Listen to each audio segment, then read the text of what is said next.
Hola, soy Julio Muñiz. Muchas gracias por acompañarme en este programa especial dedicado a esa cosa misteriosa que se llama la creatividad. Hoy vamos a platicar desde nuestra experiencia qué es la creatividad. ¿Es algo natural? ¿Es algo que se aprende? ¿Es una habilidad? ¿Se desarrolla? ¿Para qué sirve? Y sobre todo, lo que a todo el mundo le debería preocuparse es por qué intentar desarrollarla. Y para platicar de esto me acompañan dos muy buenos amigos. Ambos ya estuvieron de manera individual en el programa, así que si tienen curiosidad, vayan a las notas del programa y les vamos a dejar los enlaces directos a las conversaciones que tuve. Ellos son Alexandra Castrillón y Eduardo Pocas Peñafiel. Alexandra es ingeniera en sistemas, pero tiene un posgrado en hermenéutica literaria. Trabajó 20 años en marketing y actualmente se dedica a algo que a todos nos encanta, pero no todos le hemos dedicado el tiempo que deberíamos hacer, que es escribir, a la literatura. Ha publicado 3 novelas y recibió el premio Isabel Allende al libro más inspirador de ficción, así que de creatividad le sabe y le sabe un rato. Y Eduardo es fundador y director de Supply, la agencia boutique de inteligencia creativa. En ella ofrece servicios estratégicos para que las marcas interactúen mejor con los consumidores y promuevan mejor sus productos y servicios. Además, mucha gente lo conoce, él y yo nos conocemos desde hace mucho tiempo porque Eduardo también fue una celebridad, fue una personalidad en los medios, trabajó junto conmigo en la cadena de televisión NTV. Alexandra, bienvenida, muchísimas gracias por hacer tiempo para platicar una vez más con nosotros. Hola Julio, muchísimas gracias por esta invitación. Pocas, qué gusto conocerte. Y bueno, encantada de contar un poco sobre mi experiencia y esta transformación que he vivido de la ingeniería hacia la literatura y el arte. Interesantísimo. Pocas, bienvenido, gracias, qué gusto saludarte otra vez. Julio, un gusto como siempre. Siempre se te olvida decir que fuiste jefe mío, ¿eh? Que no se te olvide que en algún Bueno, momento pero pues, estabas un escaloncito arriba. éramos jóvenes, nos divertíamos y había una relación más de amigos generalmente. Yo creo que por eso el canal se fue a pique. Exacto, sin duda. Alexandra, muchísimo gusto y muchísima envidia, ¿eh? Ya platicaremos en este podcast el tema de la escritura. Yo tengo ahí un par de cosas que decirte, pero muy fan, muy fan. Genial. Bueno, vamos a empezar con Alexandra. Alexandra, para poner un poco en contexto, desde tu experiencia, ¿cómo le podemos explicar a las personas qué es la creatividad? Yo creo que la creatividad es la habilidad, la posibilidad que tenemos de transformar el mundo a partir de nuestras ideas. Y por lo tanto, implica muchos factores. Implica la capacidad de observar, la capacidad de retar, también de ejecutar, porque no se trata solamente de tener ideas que no llevan a nada, y especialmente esa capacidad que tenemos todos de aprender. Entonces, en resumen, diría que la creatividad es algo muy intrínseco al ser humano y que nos permite, y que es lo que nos ha permitido como género, seguir evolucionando y seguir transformándonos. Pocas antes de quiero destacar algunas cositas que nos dijo Alexandra y a ver si tú puedes profundizar en esto. ¿Qué piensas de esto? Nos dijo palabras que son como claves, que la creatividad tiene que ver con las ideas, con la observación y que es una habilidad que es innata a los seres humanos.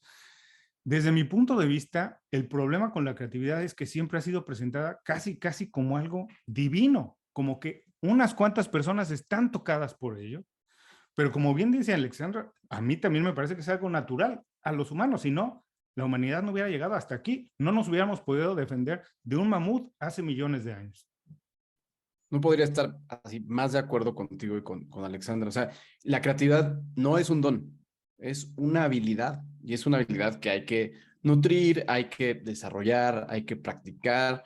Y lo que dijo Alexandra es clave para mí. O sea, la parte más importante desde mi punto de vista, y que lo dijo muy bien Alexandra, es la habilidad de generar ideas y ejecutarlas. Y todo el mundo tiene ideas, así como tuvieron en su momento esos humanos para ideárselas, para matar al mamut. Todo nace de una idea, bueno o mala, pero nace de la idea y eso es como lo más importante. Y del otro lado, nada más como para aumentar esto y también seguir en el camino que no es un don, no es un superpoder, sino es una habilidad, es creatividad es usar la imaginación y darle solución a algo, ¿no? O sea, para mí siempre lo más importante es, no importa la cantidad de ideas que tienes, lo importante es qué haces con ellas. Y lo que haces con ellas, que es ejecutar las ideas, es lo más importante que hay. Y por eso siempre, y lo hemos platicado aquí también contigo, todos somos creativos. Todo el ser humano por naturaleza es creativo. Oye, Alexandra, si es de verdad una habilidad, ¿es algo que se puede aprender? ¿Es algo que se puede enseñar en las escuelas? Si este es el caso, mira, yo estudié publicidad, marketing. Nunca tuve una clase de creatividad. nunca tuve una clase de creatividad, a pesar de que el marketing, pues sin creatividad es prácticamente imposible echarlo a andar.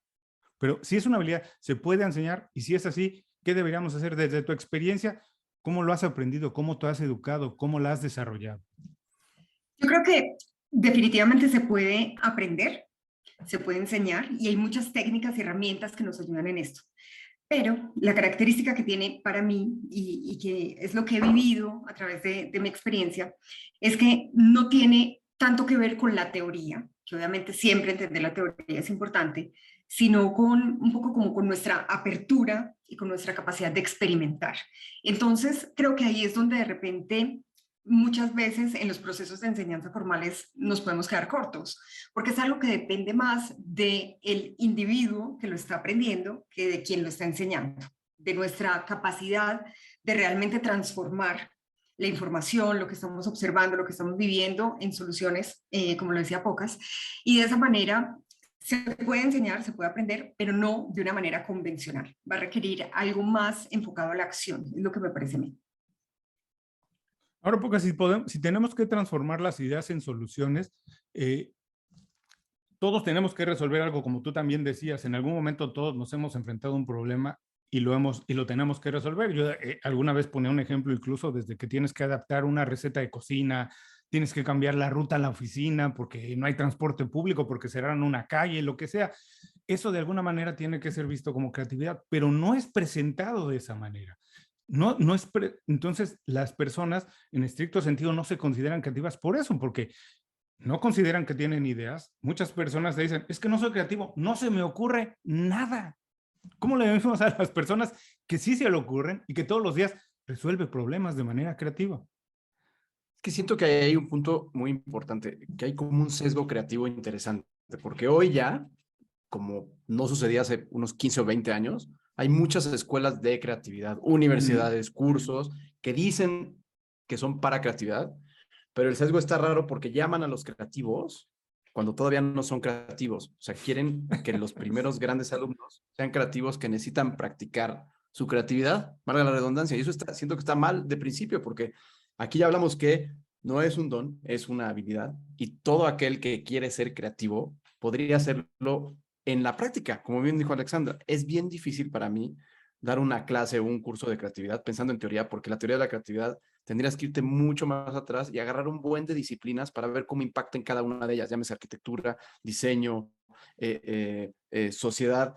En cambio, la parte de la práctica es la que a veces le da miedo a las personas creer que lo que están haciendo no es creatividad, porque le llaman de otro nombre. Y que si quieren tomar algo de creatividad, tienen que entrar a una universidad, o más bien a un universo que solo se rodea de cosas que son creativas. Y eso está mal. Y ahorita lo dijiste, o sea, todo mundo para solucionar un problema necesita generar una idea. Y generar una idea y activar tu mente y activar tu imaginación es un aspecto creativo natural del ser humano. 100% natural. Ahora, yo creo que ya ha quedado más o menos establecido que es importante que todo el mundo tiene esa capacidad o por lo menos la posibilidad de pensar de manera creativa. Pero Alexandra, desde tu punto de vista, ¿por qué ahora debería ser tan importante? ¿Por qué es más importante o por qué tiene tal importancia hoy en día la creatividad? Creo que tiene que ver con que tenemos como esa creatividad muy dormida. Justamente como lo decía Pocas y como lo mencionabas Julio, se ha estigmatizado que las personas creativas son las que se dedican a ciertos oficios, muchas veces relacionados con la parte artística, por ejemplo, y que todos los demás no lo son. Que el contable no lo es, que el ingeniero no lo es, que la persona que cuida la casa no lo es. Pero lo cierto entonces es que como estamos dentro de ese paradigma de que solamente algunos son creativos, necesitamos ser disruptivos y justamente salir de ese pensamiento, de esa creencia limitante. Entonces, por eso es más importante hoy en día, creería yo. Si bien, como lo dijimos, se ha necesitado en toda la historia de la humanidad como género ser creativos, este paradigma de que solamente algunos lo son es lo que nos reta a todos, a todas, en las diferentes áreas en las que estemos, a realmente ejercer una creatividad consciente y con propósito. Y creo que ese es el punto clave, porque si estamos dentro de esta creencia de que solo algunos lo son, todos los demás, por ejemplo, en mi trabajo, que durante 20 años trabajé en el mundo corporativo, el reto era, bueno, y de hecho muchos años trabajé en agencias de publicidad, como yo, que soy la que me encargo de analizar las bases de datos de los consumidores, aporto un enfoque creativo esto que estoy haciendo cuando el paradigma me dice que los creativos son otros, que son los diseñadores, que son los copies? Entonces, por eso creo que es súper importante hoy en día que haya una creatividad consciente y con propósito en todas las áreas de nuestra vida. Es interesante esto que dice Alexandra Pocas, que, por ejemplo, ella, desde la perspectiva en la que estaba sentada, el lugar que ocupaba en una agencia de publicidad, más o menos, no se le era permitido pensar de manera creativa, porque la creatividad descansaba en otras personas. Tú te enfrentas ahora a ese problema porque tú trabajas directamente con agencias de publicidad, con clientes, prestando servicios creativos. ¿Tú consideras esto que hoy la creatividad está más entendida a otros parámetros o a otros niveles? Híjole, me cuesta trabajo contestar y decirte sí, porque me he topado con todo. Yo también estuve muchos años en agencias creativas donde la peor barrera de la creatividad era la parte de jerarquía en la agencia. Es decir, había un director creativo, y luego un creativo junior, y luego un copy, y luego yo que estaba en research, y luego un diseñador industrial. Y entonces no podías trabajar bien en equipos multidisciplinarios, sino estabas centrado a mandar las cosas que se revisaran y se fueran otra vez a la cadena hacia abajo, ¿no? Y hoy me topo con ese problema con agencias que tienen un modelo viejo, porque los que tienen el modelo abierto, generalmente cuando hago una investigación que tiene que ver con inspiración creativa, les pido que esté todo el equipo y está hasta el de legal en la junta, está el de legal, él o la de marketing, el que hace, o sea, hasta el que maneja la camioneta que va a llevar las activaciones en below the line, está en esa junta, porque ya ahora siento que hay una apertura más grande de que de todos modos se van a enterar del resultado de las cosas y del proceso, y además existe esta como semillita que gracias a la gran forma que tenemos de comunicarnos inmediatamente con la tecnología y con el internet, pues podemos hacerlo de forma más sencilla. Utilizas herramientas tecnológicas para comunicar bien todas las ideas y dejar que todo el mundo aporte, y los resultados siempre van a ser mejores cuando todo el mundo aporta, ¿no? Por supuesto, la creatividad aparece en cualquier momento, a cualquier nivel.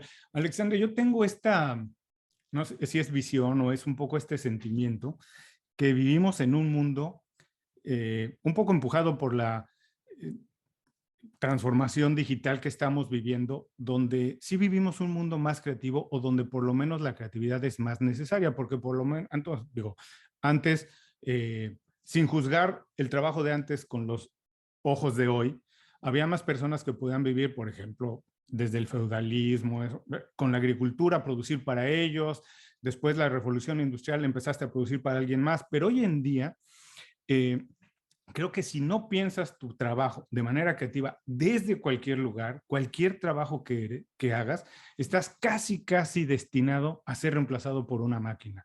Esto tú lo adviertes de la misma manera. Mira, las redes sociales, hacia dónde nos han llevado. Cualquier persona, como decía Pocas, alguien de legal, de contabilidad, tiene relación con su contrapar en Singapur, tiene que aprender a comunicarse de otra manera. En fin, ¿tú crees que eso un poco ha democratizado la necesidad de que todo el mundo aprenda de manera creativa y trabaje de manera creativa? Qué interesante, Julio. Me parece que definitivamente tienes ahí un punto súper válido, y es que todas las herramientas tecnológicas, a la vez que nos habilitan para tener nuevos enfoques, nuevas formas de trabajar, nuevas formas de relacionarnos, también se pueden convertir en una barrera. Y va a depender del individuo cómo las aproveche o no. Te escuchaba en un episodio anterior que hablabas de, o tal vez en una publicación en Instagram, de cómo las redes sociales, por ejemplo, en muchas ocasiones limitan la creatividad justamente porque ponemos nuestro cerebro en modo automático y estamos simplemente consumiendo sin ni siquiera cuestionar y sin ni siquiera realmente tener una intencionalidad con eso que estamos haciendo. Pero a la vez, esta misma tecnología también nos reta a posicionarnos de manera distinta, a construir una marca personal diferente, interactuar con personas en todo el mundo. Entonces, yo pensaría que la herramienta como tal es neutra. Lo importante es el individuo que realmente tiene la capacidad, y ahí también se requiere creatividad, para entender cada uno de los espacios tecnológicos como una oportunidad dentro de este espacio de democratización que tú mencionabas, de sobresalir y de realmente explorar nuevas ideas, soluciones y oportunidades. Entonces, más allá de la herramienta, creo que la responsabilidad sigue estando en el individuo. Pocas, esto es interesante. Trajo algo a la mesa, Alexandra, que son vistas o como el angelito bueno o el demonio, las redes sociales, la inteligencia artificial, ¿no? Por ejemplo, hoy en día, tú y yo que somos melómanos locos, antes nos encantaba descubrir música, nos encantaba ir a una tienda de discos a descubrir música, un amigo nos recomendaba, y hoy las redes sociales se encargan de eso. Las redes sociales se encargan de sugerirnos. Tú pones Spotify y solo te sugiere lo que supuestamente te tiene que gustar. Netflix te sugiere lo que te tiene que gustar porque ya el algoritmo logró entender un poco cómo piensas y tus gustos. Esto de las redes sociales, la inteligencia artificial, ¿tú crees que es enemigo o amigo de la creatividad? Es un arma de dos filos, porque yo creo que al utilizarlas de forma adecuada son la herramienta más espectacular que existe para descubrir cosas grandes, importantes y de veras como iluminarte. Pero por el otro lado, es ruido, es muchísimo ruido. Y hace poco, no me acuerdo de quién leí un artículo que hablaba de este ruido que precisamente genera lo que tú estás diciendo, que entras a Spotify y sabes qué quieres escuchar, pones una canción y si no pusiste la segunda canción, Spotify decide por ti. Así Y es. eso es ruido. Mete ruidos, es un ruido que alguien está tomando una decisión por ti y por más inteligente que sea el algoritmo, el humano tiene el poder de decisión en el momento. Entonces, por más que te manipulen, esa parte del ser humano tiene que responder. Entonces, hay una parte muy de enemigo, regresando a ese tema, tanto de las herramientas tecnológicas como de las redes sociales, por este ruido que pueden generar. Ya olvídate del tiempo que puedes perder, eso ya cada quien tendrá sus razones por tomarse un break y perderse en Facebook o en Instagram o en TikTok 2 horas de su break en vez de comer, eso se respeta. Pero también hay que saber darle orden y sentido a las cosas. O sea, en el ejemplo de las redes sociales, yo me meto mucho y en las noches lo uso para ponerme de buen humor y subir cosas que me parecen chistosas y curiosas en Instagram. Y en Twitter lo que he hecho es hacer listas de distintos temas. Tengo listas de creativos, tengo listas de podcasts, tengo listas de futurólogos y tratar de consultar solo esas. Y cuando estoy haciendo un tema de lo que tú quieras, de futuros, pues entonces activo las notificaciones solo de los futuros y apago todas las demás. Entonces hay una parte como muy humana que tenemos que pelear todavía, porque si dejas que te absorba este mundo automatizado de las redes sociales y de los algoritmos, de verdad te pierdes y no solamente te afecta en el tema creativo, te afecta hasta en el tema de salud. Alexandra, hay algo que de lo que dice Pocas que estoy completamente de acuerdo. Para mí son una herramienta no solo para trabajar, yo me divierto con las redes sociales como tú, hago mis listas, me divierto mucho, la verdad, aprendo. Todo tiene, todo depende de a quién sigas, cómo sigas, en el momento en que estás, si tú decides, si tú quieres, si tú las controlas, ¿cierto? Pero quiero darme un pasito atrás, Alexandra, y creo que si las personas no son curiosas naturalmente, si están esperando que les dicten todo, el clásico, ya trabajé de 9 a 6, ahora entretenme televisión, se ha transformado a entretenme redes sociales, pero si no se nos despierta la curiosidad por saber que hay algo más, que hay detrás, de por qué preguntarnos por qué pasó esto y cómo podemos hacer. ¿Tú tienes alguna, a lo mejor desde tu manera de ver, de cómo lo has hecho, cómo de estar despertando naturalmente y constantemente la curiosidad de aprender algo más? Hay algo súper importante en el proceso de escribir o de ser escritor o escritora, y es que el primer paso para escribir es ser un observador del mundo, ser observador del mundo exterior, pero también del mundo interior. Y esto es algo que se va desarrollando con la práctica constante de esa observación consciente. Entonces, al principio, claramente, si uno nunca ha sido un escritor o una escritora, pues tiene que poner mucha atención y de verdad decir, ok, estoy aquí en esta conversación, que estoy escuchando, cómo los estoy interpretando, pero va más allá solamente de esa acción pasiva de recibir, sino también de cómo involucro activamente mis ideas con eso que estoy observando. Entonces, por ejemplo, para contextualizarlo un poco más y un ejercicio súper fácil que todos podemos hacer. Nuestra observación generalmente está muy atada a los ojos, porque es el sentido que los seres humanos tenemos más desarrollados. El 80% de los estímulos nos llegan a través de los ojos. Empezar a conscientemente desarrollar cada uno de los sentidos nos convierte automáticamente en personas más creativas. Ir a la calle, salir a la calle, mi ruta muy común, ir al supermercado. Yo un día me encargo de un sentido diferente. Entonces, hoy voy a estar muy atenta al olfato y voy todo el camino solo con el olfato, pero no solo oliendo, los árboles, las personas, en fin, lo que haya, sino transformándolo en palabras en mi mente. Porque claro, como soy escritora, necesito convertir ese Mm. estímulo en palabras. Esto mismo pasa cuando, por ejemplo, vamos a las redes sociales y es tener la capacidad, obviamente no vamos a tener los 5 sentidos, la posibilidad de activarlos, pero sí tener la capacidad de transformar lo que estamos viendo, porque son muy visuales, en nuestra propia interpretación de eso que estamos viendo. Es efectivamente un esfuerzo, no es para hacerlo todo el tiempo, a veces en realidad solo necesitamos consumir entretenimiento y desconectar el cerebro, pero tener la conciencia de hacerlo nos va a poner a un nivel distinto, nos va a hacer observadores de qué tipo de contenido estoy consumiendo, de quién me estoy dejando manipular, qué tipo de información me está entregando el algoritmo a partir de todas estas interacciones que yo he generado. Y cómo conscientemente digo, voy a dejar de seguir ciertas cuentas, voy a empezar a cuidar más mi salud mental y voy realmente a aprovecharlo de una manera distinta. Entonces, creo que todo se reduce a tener esa observación consciente de lo que estamos consumiendo y de qué interpretamos nosotros y nosotras con eso que estamos recibiendo. Olgas, esto me interesa y creo que tú vas a poder completar esta idea porque te sigo en redes sociales, eres una persona que además le gusta compartir cosas creativas, pero esto que dice Alexandra de observar, pero observar conscientemente que lo haces en la agencia para después darles información a los clientes, ¿cómo puedes traducir? Porque la creatividad está asociada a romper la norma, es lo que sale de lo normal, es el momento de la chispa, es eso que te sorprende. ¿Cómo puedes hacer para observar, bajar los datos, poner los datos duros, pero decirle a las personas, utiliza esto para romper las normas? La creatividad también nace de eso, del momento, de la observación, de poner todo en orden, pero ¿cómo puedes educar a las personas para eso?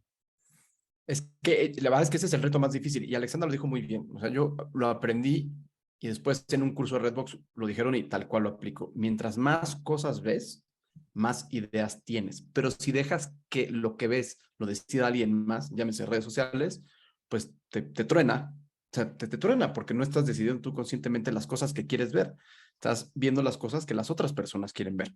Y ahí la parte de organización, de ideas, de hacer las listas, etcétera. Pero creo que en ese punto que tocaste al final es cuando ves muchas cosas y tienes buenas ideas, también tienes que aprender a desprenderte de las cosas que te obstruyen o que limitan tu creatividad, porque lo sabes, hay una edad donde ya sabes cuáles son las cosas que te tienen encerrado, cuáles son las cosas que te tienen en un ciclo, en una rutina constante y que además no te permiten ser tú mismo. Y hoy si aprovechas el otro lado de este ecosistema digital y de este tema de herramientas, pues buscas distracciones positivas, ¿no? Hoy puedes hacer de todo, puedes aprender a tocar un instrumento, puedes aprender a armar un mueble, puedes aprender a tejer, puedes tomar cursos de lo que quieras. Entonces, para responder tu pregunta de la información es, cuando tú quitas lo malo y empiezas a poner las cosas buenas de cosas que te frustraban antes, que te gustan, llámese música, cocina, tratar de escribir un libro, sacar ideas, y las empiezas a ordenar, bloqueas lo que está mal y empiezas a acostumbrarte, uno, a ver las cosas buenas y dos, armar que tus redes sociales y que tu ecosistema digital te empiece a mostrar esas cosas buenas. O sea, ahí sí se aprovecha el algoritmo, ¿entiendes? Ahí sí puedes decirle toda la tecnología, oye, hoy estoy en un momento donde, y voy a poner el ejemplo de Alexandra, fui con esta sensación que me encantó de ir al súper y absorber todos los olores porque estoy interesado en aprender cocina, quiero cocinar. Entonces regresas a tu casa y empiezas a mover todo tu ecosistema y lo centras en cocinar y todas las distracciones y las cosas de la rutina que no tienen que ver con cocinar y que te hacen perder el tiempo, las vas eliminando. Digo, no es una cosa fácil. Yo te puedo decir que yo no lo domino, pero es lo que más intento, es el orden y darle sentido a las cosas que estás viendo para que las ideas generalmente sean mejores de lo que crees, ¿no? A lo mejor la intención es nunca dominarlo, aprender a vivir con él y utilizarlo y cambiarlo siempre. Miren, todo el mes le hemos dedicado inconfundiblemente el tema a la creatividad y todos los programas, las publicaciones que hemos hecho han sido dedicadas de alguna u otra manera a la creatividad. Y yo pensaba cuando estábamos preparando el mes que, y es una idea que he manejado y he barajeado durante mucho tiempo, es que muchas veces no se trata de incorporar la creatividad a lo que haces, sino que más bien organizar tu vida de manera creativa y así todo lo que hagas va a tener de alguna manera algún elemento creativo. Por ejemplo, esto que nos decía Alexandra, que parece un ejemplo perfecto, es Cuando vayas al súper, ve de otra manera, viéndolo de otra manera. Y cuando vayas a cualquier lugar, velo desde otro punto de vista. No incorpores la creatividad a un elemento, vive todos tus días de alguna manera más o menos diferente. Pensando en esto, se me ocurre preguntarles a los dos, si nos pueden los dos decir lo que consideran y piensan, si es que existen algunos hábitos, cosas que podamos incorporar a nuestro día a día que nos ayuden a ser más creativos. Que me dijeran, sí, mira, si tú te haces todos los días X, Y o Z, si tú todos los días haces esto, a mí me ha funcionado esto, pero sí se puede pensar que desde incorporar algunos hábitos a tu vida diaria, que además hagan tu vida más fácil, eso también alimente tu creatividad. Empezamos con Alexandra.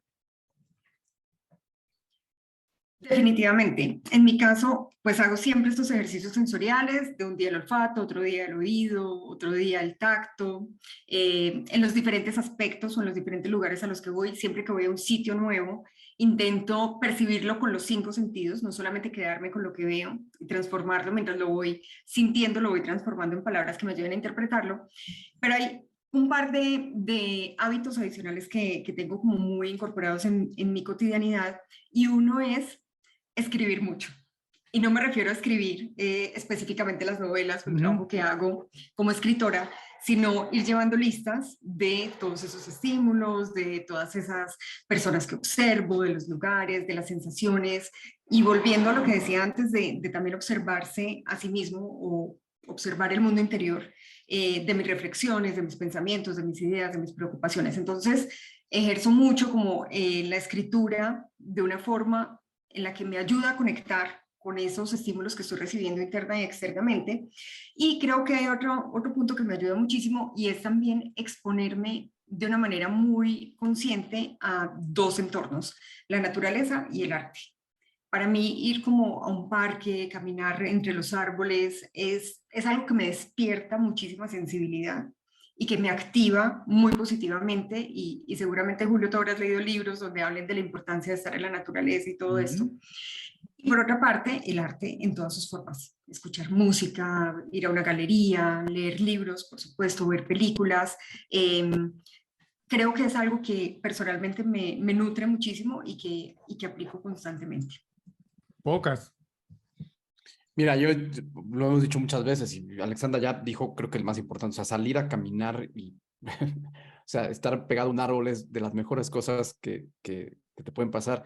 El tema de la escritura, yo, sí, no, tú, Alexandra, tienes un talento, ese sí es un talento, ese no es una habilidad, es un talento el que tú tienes de escribir. Yo me obligo a escribir y sí he descubierto que es una cosa muy buena porque te presionas a seguir haciéndolo. Y más cuando lo compartes y sabes que hay alguien que le interesa, aunque sea una sola persona, te vuelve como que a presionar y te obliga a tomar ese tiempo de hacer todo este proceso de investigar de qué voy a escribir, qué idea tengo, qué puedo escribir, qué le puede interesar a la persona que me está siguiendo, etcétera, que se me hace muy bueno. Y parte de esa rutina fue abrir newsletters que me obligaran a hacerlo. Y la última cosa que diría que me ha funcionado muy bien, por lo menos este último año, es que antes de dormir en la noche, ya que se duermen mis hijas, que hay una paz en esta casa, como no lo puedes creer, por lo menos los últimos 10 minutos trato de leer algo, lo que sea. Si tengo un libro aventado, lo agarro y leo 2 páginas o 3. Si hay un libro de Andy Warhol que esté en la sala, lo agarro y veo 3 que no he visto. Un artículo guardado que tengo en Pocket, una revista que está tirada por ahí, una monocol, cualquier cosa, aunque sea estos 10 minutos, porque luego como que en la noche, yo no soy de los que se pone una libreta al lado y apunta las ideas, pero sí pasan cosas en la noche que duermo más tranquilo con lo último que leí y generalmente me despierto con la cabeza un poquito más pues alterada en el aspecto positivo, ¿no? Mira, dijiste, para las personas que nos están viendo o que están escuchando esto y no pueden tomar nota, no se preocupen, regresen más tarde. Vamos a dejar los enlaces a las redes sociales y a las páginas de ambos. Hablaste de tu newsletter, Pocas, que yo lo recibo semanalmente, me encanta porque son 5 ideas o 10 o no hay un número determinado, pero siempre son cosas creativas, muchos anuncios que son, generalmente encuentras el que hay que ver, el que es muy creativo. Entonces, regresen más tarde, les vamos a dejar los enlaces porque de verdad, si quieren despertar su creatividad, esa es una buena manera, seguir a estos dos tremendos personajes. Algo que hablaron los dos que me parece también muy importante es, Pocas lo decías, antes de leer duermo y no sé qué pasa en la noche, que al despertar algo sucedió. Y Alexandra también decía esto de irse a la naturaleza, escaparse, dejar volar la imaginación. La creatividad también está asociada, ¿no? No sé si es cierto, pero se le atribuye a Picasso esta idea de que las musas existen, pero siempre aparecen a las 9 de la mañana cuando ya estoy en el estudio trabajando. Entonces también tiene que ver con el trabajo duro, pero al mismo tiempo el descanso. Siempre se recomienda esta idea de volar, dejar volar la imaginación. ¿Puedes profundizar un poquito esa idea, Alexandra, de dejarnos, cuando rompemos la rutina, cuando dejamos a la cabeza volar, es cuando las ideas muchas veces se entrelazan? Ideas completamente distantes es cuando, wow, cuando llega el Como que se unen momento los puntos, eureka. exacto. Como que las neuronas se conectan y conectan dos ideas que estaban muy alejadas. Efectivamente, yo creo que acá surgen como un par de procesos importantes. El primero es que con el descanso, con el sueño, es un mecanismo indispensable para que nuestro cerebro libere información, ¿cierto? Es como que limpia el cerebro y, y es indispensable para que puedan llegar nuevas ideas y como para que el cerebro decida qué es lo que guardo a largo plazo y qué es lo que tengo que olvidar. Si recordara todos los días de mi vida, todas las veces donde dejé estacionado mi auto en algún lugar, en donde fue, pues ya mi cerebro se habría reventado. Entonces, todos los días hay muchas cosas que necesitamos olvidar para que podamos mantener las que sí son importantes. Entonces, ese es un mecanismo fundamental, definitivamente, el descanso. Pero por otra parte, también está la necesidad o la capacidad que tenemos de evitar o de acallar nuestro juez interior. Cuando estamos en un proceso creativo, nuestro principal inconveniente somos nosotros mismos. Ese juez diciendo, es una mala idea, eso no va por ahí, te van a criticar, ¿cómo se te ocurre? ¿A quién le va a gustar esto? Ni les digo, siendo escritora, la cantidad de pensamientos de ese estilo que tengo todo el día, ¿no? Entonces, es tan importante que aprendamos también a eliminar ese ruido de nuestro crítico interior y de nuestro juicio y ese síndrome de la impostora siempre ahí como latente, para con total expansión y con total, un poco también como con mucho amor propio, permitirnos ser disruptivos, ir por caminos por los que nunca hemos caminado y encontrar tal vez ahí esos dos puntos que se unen como por arte de magia. Entonces, esa sería como la forma en la que yo lo veo. Pocas, quisiera ver si puedes, puso también el cascabel al gato, Alexandra, con esta idea de tener malas ideas, de nosotros mismos estarnos autosaboteando, que es algo normal en el ser humano, decir, no, esto pues, es una idea malísima. ¿Qué papel juegan en la creatividad esta constante tener ideas, aunque sean muy malas, no matarlas? ¿Cómo haces tú para llevar adelante eso? Y después, casi estamos por terminar, para después, lo último que quiero, ahora te voy a dejar este trompo en la uña, pero después vamos a hablar un poquito de la colaboración y la creatividad para irlo, empezar a cerrar. Pero esta idea de tener malas ideas, Pocas. Pero ese es lo que te digo, o sea, yo creo que todos tienen malas ideas y hay muy malas ideas que terminan siendo buenas. Y te regreso a un punto que dije hace unos momentos, ¿no? O sea, la idea es importante, pero es más importante lo que haces con ella. La Entonces ahí ejecución. está ese tema como de tener este lado de práctica, de cómo vas a saber si la idea es mala si no la has intentado. ¿Por qué crees que por juzgarte a ti mismo, como dice Alexandra, no va a funcionar esa idea? ¿Qué es lo que te limita en ese punto? Si nadie te va a juzgar, si apenas la vas a hacer. Ahora, si vas a hacer una idea muy grande dentro de una corporación que tienes la sensación que es mala, pues platícala y agarra la expertise de alguien más, escucha, colabora y entonces ya vas mejorando eso, pero eso son parte del proceso. No voy a entrar a este cliché de hay que fracasar para triunfar y estas invenciones que entraron por error, pero es que así pasa. O sea, la verdad es que así pasa. Hay mucha gente que quiere armar un negocio y falla muchas veces, pero para mí no está fallando, está aprendiendo, está pivoteando, está mejorando y está fortaleciendo esa idea. Sí, entiendo que hay ideas malas que hacen daño porque son ideas que se quedan fijas y que uno se vuelve muy necio en lograrlas y a veces es una idea mala, pero tal vez es una idea mala porque no la has compartido y porque nadie te ha ayudado a convertirla en buena. Ese es como parte de ese proceso, ¿no? Pocas dijo dos cosas que a mí me encantan y que yo las he practicado toda la vida, por suerte. Y es esta idea de que las ideas no son perfectas, que como dices, la vas trabajando y la vas mejorando, dijiste, va pivoteando, la vas cambiando, la vas acomodando, pues las ideas de nacimiento generalmente no son buenas, hay que irlas manejando. Y lo otro que dijiste, si trabajas en una gran compañía, se te ocurrió algo, compártelo con algo, con alguien que te dé su punto de vista desde otra óptica. Pero aquí viene esta parte que me ha parecido siempre difícil. No sé si a ustedes les ha pasado, pero generalmente nos dice alguien que no comparte sus ideas porque le da miedo que se las roben, que no comparten. Y ideas de negocio, la gente no las quiere compartir porque me la van a robar, lo van a hacer. Cuando yo comparto esta idea con pocas, que la idea no es lo mejor, sino la ejecución, ¿no? Nadie se roba una idea porque el problema es ejecutarla.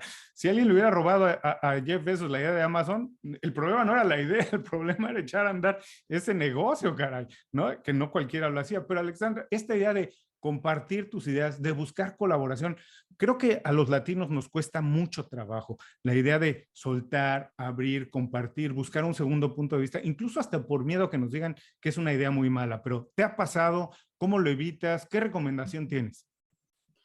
Coincido completamente lo que dices de que tenemos esta creencia de que si tengo una buena idea me la van a robar. Y lo cierto es que al fin y al cabo es un pensamiento como desde la escasez, cuando en realidad el hecho de que haya varias personas, inclusive al mismo tiempo, trabajando en la misma idea, cada uno con su enfoque, va a permitir que haya unos avances mayores, si lo vemos como desde el punto de vista, desde la perspectiva de la humanidad. En mi caso, por ejemplo, como escritora, si diéramos, voy a escribir un libro con una idea súper original de una pareja que se enamora y terminan suicidándose, puede haber no solo Romeo y Julieta, o sea, miles de libros con esta idea. La diferencia va a ser como yo, desde mi individualidad, desde mis capacidades, desde mi experiencia, desde mi forma de ver el mundo, lo convierto en algo único, basado en mi contexto, en mis creencias, en mi situación cultural, etcétera. Y creo que esto aplica en todos los casos. En las empresas, cada persona, desde su experiencia, desde el camino que ha recorrido, va a poder entregar algo completamente diferente, aún con exactamente la misma idea. Ahora bien, el punto es de quién nos rodeamos. Y creo que ahí hay otro punto clave y es, por ejemplo, en mi caso, yo busco rodearme solo de personas que aporten a mi vida, a quienes yo les puedo aportar, que no están todo el tiempo pendientes de lastimarme, herirme, robarse mis ideas, si eso fuera posible. Y creo que crear un ambiente sano de con quién estamos, que a veces en las empresas es menos fácil porque no elegimos mucho con quiénes estamos, pero es la forma al fin y al cabo de seguir avanzando. Hay algo muy importante en la colaboración y es que la diversidad es lo que al final permite que haya una verdadera amplitud o un alcance inclusive mayor dentro de lo que estamos trabajando. Un solo punto de vista siempre va a tener una visión muy limitada de lo que queremos lograr. Entonces, partidaria completa de seguir evolucionando, de seguir avanzando. Me encantó, por ejemplo, que antes de que empezáramos a grabar me contaste tus ideas de libros, yo aquí ya lanzándote al agua de lo que vendrá. Así que te agradezco mucho esa confianza y ten la certeza de que de mi parte solo será ayudarte y apoyarte para que sigas creciendo. Eso es lo que tú dices, porque yo pienso igual que tú, que hay que rodearse de buenas personas. Y como mira, yo también siempre pongo este ejemplo. A pocas también le gustan mucho los deportes. Entonces yo siempre intento encontrar analogías con los deportes. Y yo pienso que, por ejemplo, ese enorme Barcelona de hace 8 o 10 años, con 11 Messi no sería igual, no hubiera jugado igual. Necesita, como dijiste, Alexandra, diversidad. Necesitaba Messi y necesitaba otros 11, 10 jugadores distintos a Messi para hacer un tremendo equipo. No podían ser 11 Messi el mismo equipo. No hubieran jugado igual. Así que estoy de acuerdo contigo, hay que rodearse bien. Pocas, ¿puedes tú complementar un poco? ¿Tienes un punto de vista adicional a esta idea de la colaboración para ser más creativo? Claro, sin nada más que acabar de robarme la idea, dos jóvenes, Exacto. un amante se suicidan, los dos, las familias se pelean. No, ese es un clásico. Fíjate, hay una parte importantísima de ese lado. Yo creo, bueno, no creo, porque también está escrito, vivimos en la economía creativa, ¿no? Y ya lo habías tocado el tema de la revolución industrial y cómo funciona esta parte. Y la economía creativa no funciona si no es colaborativa. Y me da mucho gusto escuchar a Alexandra, que es escritora, que las personas podrían pensar que el escritor se encierra en un closet 2 años y escribe un libro y no le comparte nada a nadie, ¿no? Y sale una super obra de arte y la verdad es que no, la verdad es que todo el mundo necesita comunicación, expresar sentimientos, ver distintas visiones, leer de otros autores, generar opiniones de personas que te rodeas que son creativas o intelectuales o que tienen que ver o que tienen una influencia positiva en tu vida para lograr concretar las ideas, ¿no? en ese lado, mucha gente dice, no, es que no hay ideas nuevas. O sea, nadie puede tener una idea nueva, ¿no? Ya hay un Amazon, esa idea ya está. Entonces, también lo dijo Alexandra, es que esa parte de qué haces con idea es muy personal, es muy única. No hay dos seres humanos iguales, no existen. O sea, el DNA de cada persona es completamente diferente y la cabeza también.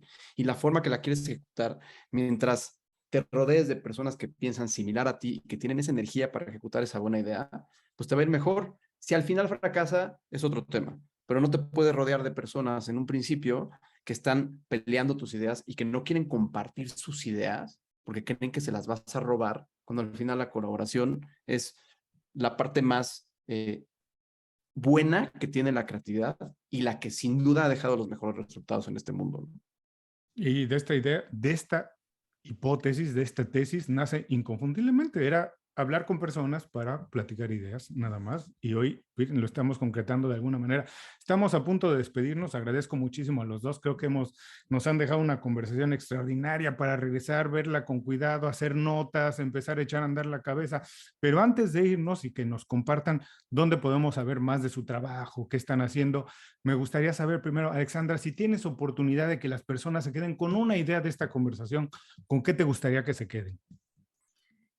Para mí, definitivamente, la principal creencia que tenemos que romper es que solo hay algunas personas creativas. Todos somos creativos. Pocas, ¿con qué te gustaría dejar a las personas que están manejando, que están haciendo ejercicio, que digan, ya los escuché, ya los vi, me llevo esto de esta plática? Como estamos hablando de creatividad, lo que me gustaría que se quedaran es curiosidad. Sean lo más curiosos posibles. Y si te quitas la pena de ese lado, de poder preguntar las cosas pensando que son las preguntas más estúpidas, te llevan las mejores sorpresas y las mejores semillas para explotar tu creatividad, al ser curioso. Ahí está, todos somos creativos, quítense la pena, hay que preguntar. Alexandra, así antes de irnos, de verdad, dinos dónde podemos saber lo que estás haciendo, qué estás trabajando, a dónde mandamos a las personas para que conozcan más de ti. Muchas gracias. Bueno, la red social donde estoy más activa es Instagram, y allí mi cuenta es @acastrillón. Castrillón es con doble L. Y en mi página web, alexandracastrillón.com, pueden descargar un libro gratis, uno de mis libros gratis, una colección de relatos y conocer todas mis novelas, el trabajo que estoy haciendo. También si son escritores o quieren serlo, pues allí tengo muchos recursos para que aprendan sobre este tema. Excelente. Pocas, ¿dónde mandamos a las personas para saber de tu trabajo? Pues mira, todas las redes sociales son el podcast y los dos newsletters los tengo en Substack. Entonces también si llegas a Substack y pones el podcast, vas a encontrar inteligencia creativa y efecto variable. Y ahí está todo el ecosistema de contacto para mí. Bueno, les recuerdo, si están haciendo ejercicio, si están haciendo cualquier otra cosa y no pueden tomar nota ahora, no se preocupen, regresen un poquito más tarde a las notas de este programa y ahí dejaremos los enlaces directos a las dos páginas de tanto Pocas como de Alexandra. De verdad, los dos les agradezco muchísimo, les mando un abrazo muy grande, espero que la tercera vez sea en persona, que nos podamos sentar juntos a tomar una negra modelo, no saben cómo se me antoja. Entre más lejos estás, sueño con eso todos los días, una buena modelo. Y ahora que Alexandra, que tiene la oportunidad de hacerlo a diario, bueno, me encantaría sentarnos ahí en el parque, a tomar una buena cerveza y seguir hablando de todo, de lo que nos gusta. Genial, muchas gracias por esta invitación, qué gusto conocerte, Pocas, y bueno, ojalá que venga ese encuentro, definitivamente. Alexandra, muchísimo gusto, de veras, o sea, mi respeto y admiración, ya me he metido a tus redes sociales y de veras ha sido una inspiración para seguir escribiendo, aunque no me considero un escritor, pero por lo menos está esa parte de inspiración que es lo más importante. Y Julio, pues cuando quieras la negra modelo, ya sabes que aquí estamos. De verdad, mil gracias por invitarme. Yo cuando quieras estoy aquí o en Miami, si quieres. También vamos a conseguir el patrocinio el de modelo y estamos listos. Ya hablamos de eso antes de empezar la conversación contigo. Echaremos a andar esos proyectos y a todos los que nos escucharon y hicieron el favor de vernos. Aquí terminamos la conversación con Alexandra y con el podcast. Si no pueden tomar notas ahora, no se preocupen. Regresen más tarde y dejaremos todo en las notas de este programa.